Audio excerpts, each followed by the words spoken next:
So let's get the most controversial, Wanna die, call toll free. most brilliant thing about Quake 3 out. I'll give you trouble. Pop your piece around the...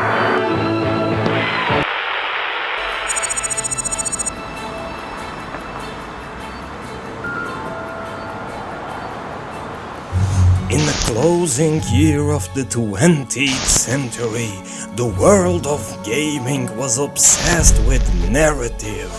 We were saving princesses, uncovering government conspiracies, and exploring vast new worlds.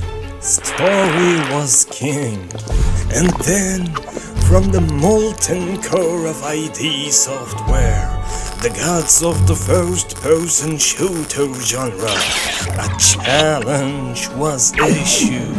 This is the story of how a game with no plot became one of the most important stories in multiplayer history. This is the story of Quake 3 Arena.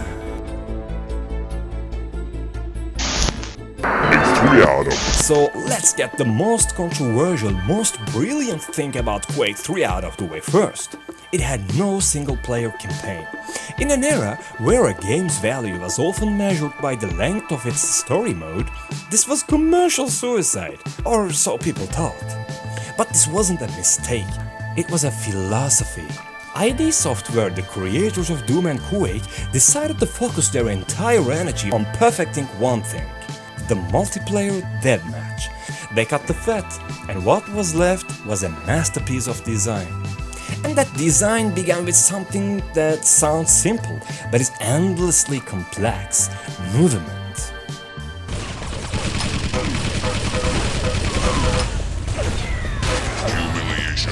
In Quake 3, you didn't just run, you flew. The game's physics engine was a playground for emergent mechanics. The most famous of this is strafe jumping. By timing your jumps while holding a directional key, you could trick the game's physics into accelerating you far beyond your normal running speed. Watching a skilled player glide through a map, turning corners without losing momentum, is like watching a ballet of violence. It's the foundation of the game's incredibly high skill ceiling. Then there's the legendary rocket jump. You point your rocket launcher at your feet, you jump, you fire, and you trade a chunk of your health for an explosive lift into the air. It's the ultimate risk-reward mechanic. A well-timed rocket jump could get you to a crucial power-up, escape a deadly encounter, or give you the perfect high ground advantage to rain down death from above. Mastering movement in Quake 3 wasn't just about getting from A to B, it was the game itself.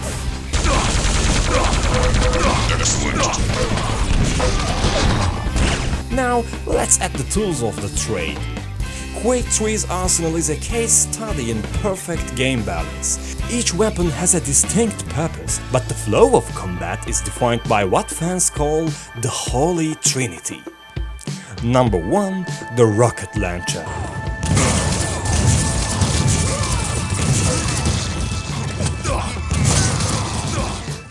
This isn't a precision weapon, this is for area denial, for predicting where your airborne opponent will land, and for that glorious rocket jump.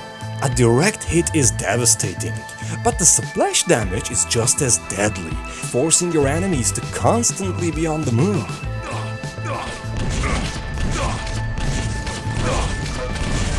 Number 2. The railgun. The ultimate test of Twitch aim. A single slug of depleted uranium that travels instantly across the map.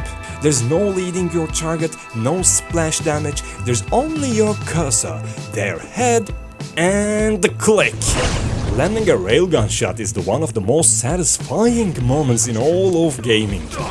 It's the sniper rifle for gods. Defense. Defense. Defense. Defense. Number 3. The lightning gun. The opposite of the railgun. This weapon requires constant, precise tracking. You lock its beam of pure energy onto a target and melt their health away. It's the perfect tool for punishing players with predictable movement and for controlling tight corridors.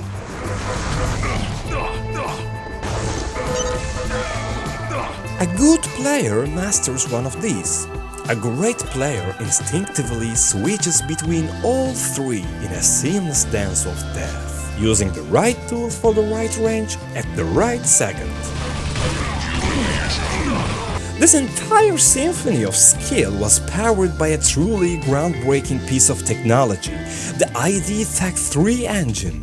John Carmack and the wizards at ID created an engine that was not only beautiful but also incredibly fast. This was the era of the first true 3D graphics cards, and Quake 3 was their ultimate showcase. The interesting things about Quake, where it wasn't really so clear when we were designing it, but it is a brutal game, especially in one-on-one, where a lot of modern games are... It introduced things we now take for granted, like curved surfaces, which allowed for complex architectural maps that were a huge leap from the blocky corridors of the past.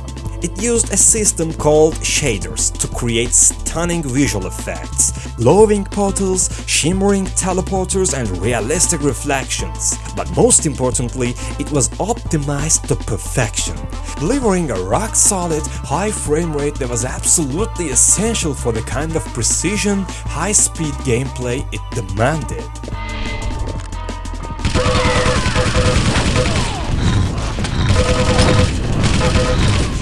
So what was its legacy? Quake 3, alongside its great rival Unreal Tournament, literally wrote the book on modern esports.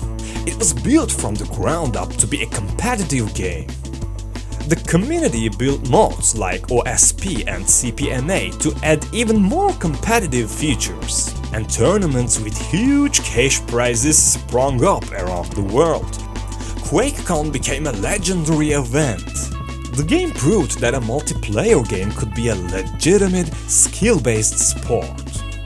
Even if you didn't have an internet connection, the game's bots were so well programmed that they provided a genuine challenge, teaching you the maps and mechanics until you were ready to face the world. Quake 3 Arena was a statement. It declared that gameplay in its purest form was enough. It is a timeless monument to pure competition. The Vadrigar may have built the arena eternal for their amusement, but ID Software gave it to us as a gift. And its echoes will never, ever fall silent.